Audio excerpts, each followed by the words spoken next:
రాధేశ్యామ్, ఆదిపురుష్, సలార్, కల్కి ఒక అవతారం. కృష్ణుడు లాంటి అవతారం రాముడు, పరశురాం, కర్ణుడు రివీల్ చేశారు. సో కల్కితో చాలా అంచనాలు ఉన్నాయి. అటు కమల్ హాసన్ బాగా 5లో ఎండింగ్లో స్టార్ట్ అవుతుంది. సో హలో మూవీ లవర్స్, ఈరోజు టాపిక్ మనకు తెలిసిందే, ఇండియన్ సూపర్ స్టార్ ప్రభాస్. అటు బాహుబలి 2 నెక్స్ట్ లెవెల్, సాహు, రాధేశ్యామ్, ఆదిపురుష్, సలార్, కల్కి దాదాపు 1000 కోట్ల సినిమా. సో బాహుబలి 2 తర్వాత 1000 కోట్ల సినిమా సాధించిన సినిమా కల్కి.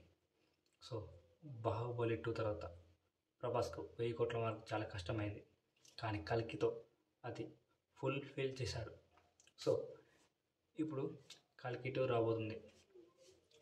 సో కల్కిలో స్టోరీ ఏంది? అశ్వత్థామ. సో దీపికా పడుకునే ప్రెగ్నెన్సీ, కల్కి పుడతాడు, కల్కి అవతారం వస్తుంది. సో ఒక భగవానుడు వస్తాడు, ఒక అవతారం, కృష్ణుడు లాంటి అవతారం రాముడు, పరశురాం. సో ఆ తర్వాత దీపికా పడుకునే గర్భంలో అలాంటి శిశువు ఒకడు జన్మిస్తాడు. సో ఆ శిశువుకు చాలామంది సైతాన్స్ ఉంటారు. సో వాళ్ళందరినీ రక్షించడానికి ఆ అవతారాన్ని రక్షించడానికి అమితాబ్ బచ్చన్, అశ్వత్థామ కుంజరహ. సో అతను కంటికి రెప్పలా కాపాడుతూ ఉంటాడు. అశ్వత్థామ చూస్తే ఎంత హైట్ ఉంటాడో చూశారు కదా. సో అశ్వత్థామ. సో మన భైరవ.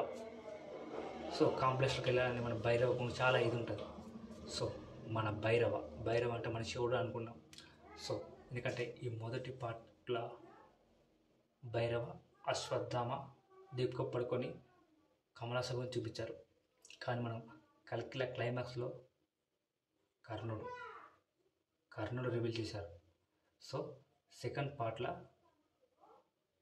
కర్ణ అండ్ భైరవ వీళ్ళిద్దరు కాంబినేషన్తో ఉంటుందట. సో ఇటు మనం చూసుకుంటే ఫస్ట్ హాఫ్లో కల్కి పార్ట్ 1లో అమితాబ్ బచ్చన్ ఎక్కువ ఉంటాడు. సో ప్రభాస్ కూడా ఉంటాడు. కానీ సెకండ్ పార్ట్లో ఫుల్ ఫోకస్ భైరవ కర్ణ. సో అమితాబ్ బచ్చన్ అక్కడక్కడ ఉంటాడు. వీళ్ళిద్దరు మీదే హీరోగా వీళ్ళిద్దరి మీదే పోర్ట్రేట్ ఇస్తారు. సో వీళ్ళిద్దరే ఉంటారు. సో కల్కితో చాలా అంచనాలు ఉన్నాయి. అటు కమల్ హాసన్ బాగా శక్తులు వస్తాయి, కల్కిని అంతం చేసే శక్తులు. సో ఆ పిల్లగాడు. సో ఇవన్నీ ఉన్నాయి. సో కల్కి 2 2025లో డిసెంబర్లో కానీ నవంబర్లో కానీ షూటింగ్ స్టార్ట్ చేస్తారట. సో రిలీజ్ డేట్ మాత్రం చెప్పలేదు. మేబీ 2027 అవ్వచ్చు మేబీ. సో దాదాపు 3 సంవత్సరాలు పడుతుంది పార్ట్ 2కి. సో కల్కి 2 చాలా అంచనాలు ఉన్నాయి. దాదాపు 2000 కోట్ల వసూలు చేసే సత్తా ఉన్న సినిమా కల్కి 2. సో అందుకే దాని భారీ అంచనాలు ఉన్నాయి. సో దీపికా పడుకొని జన్మనిస్తుంది ఆ పాపని. కమల్ హాసన్ క్యారెక్టర్, అశ్వత్థామ, భైరవ, కర్ణుడు. మెయిన్ అయితే కర్ణ, ఎందుకంటే పార్ట్ 2లో కర్ణ ఉంటాడు కాబట్టి దాని మీద చాలా అంచనాలు ఉన్నాయి. సో ఈ కాంప్లెక్స్, ఈ రాజ్యాలు, సో ఇవన్నీ చూపిస్తారట. సో అందుకే భైరవ అండ్ కర్ణ వీళ్ళిద్దరి మీద స్టోరీ లైన్ వీళ్ళిద్దరి మీద అవుతుందట. సో ఇంకా అక్కడనే ఉన్నారట. టీం రీసెంట్గా స్పందించింది. సో ఈ సినిమా స్టోరీ 25లో ఎండింగ్లో స్టార్ట్ అవుతుంది. సో ఇది గైస్ అప్డేట్. మన నాగ్ అశ్విన్, వైజయంతి మూవీస్ అప్డేట్ వచ్చింది ఇదే. సో నేనైతే చాలా వెయిట్ చేస్తున్నాను కల్కి 2 కోసం. బాగా వస్తుంది నెక్స్ట్ లెవెల్ విజువల్ 3D.